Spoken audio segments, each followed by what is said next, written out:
آبسے جہاں وہ ڈول وال صاحب شاعر حساب یہ لگے بروز محشر تو پیش کرن میون سیاہ دفتر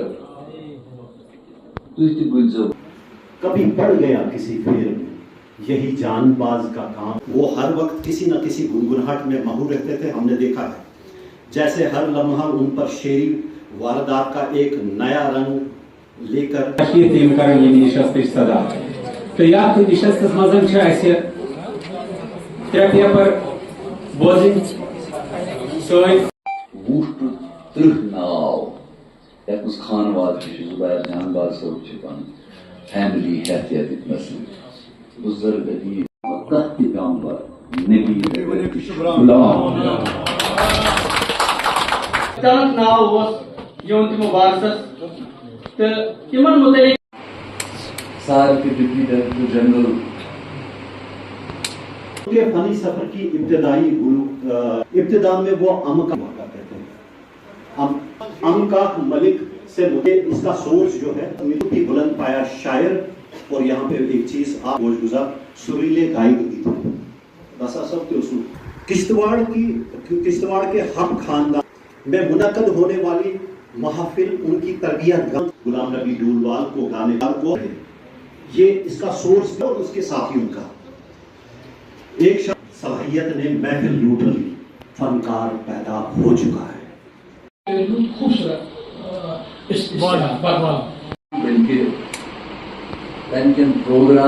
جانداز ہے. میں جموں سے تعلق رکھتی ہوں. کلچر ساہتیہ اکیڈمی کا شکریہ ادا کروں گی کہ جنہوں نے ان کی شخصیت کو اس خوبصورتی کے ساتھ پیش کیا.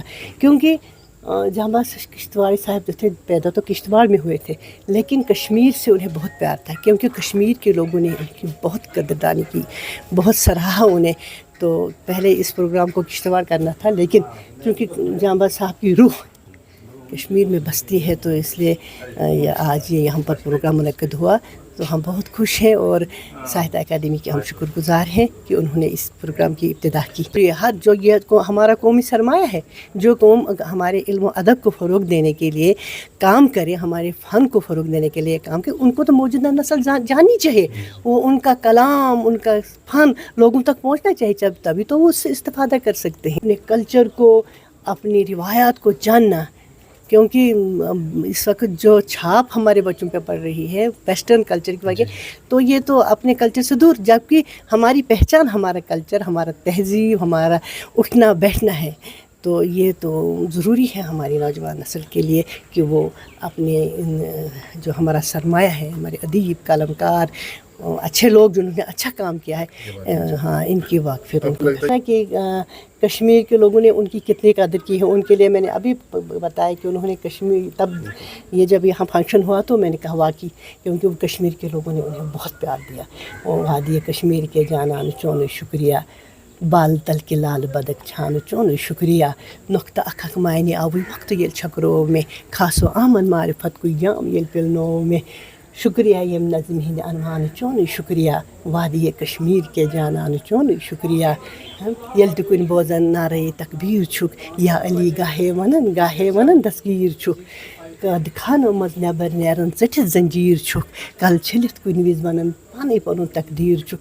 شکریہ شکریہ رسول پاک سند پروان چون شکریہ, وادی کشمیر کے جانان چون شکریہ. ویلی خطۂ پیر پنچال جموں کشمیر کے جو یہ دو حصے ہیں, ہم نہایت شکر گزار ہیں ہم شاد رمضان صاحب کے, ساہتیہ اکیڈمی کے, کہ جنہوں نے پہلی بار یہ چیز سمجھی کہ ڈولوال صاحب کا پروگرام ان کے آبائی علاقے میں نہیں ہونا چاہیے, وہ کشمیر کے اس میں دارالخلافہ پہ ہونا چاہیے, کیونکہ یہ بہت عظیم شخصیت ہے جن کے لیے بڑے بڑے ادبا نے یہ کہا کہ یہ عظیم فنکار ہیں, عظیم شاعر ہیں.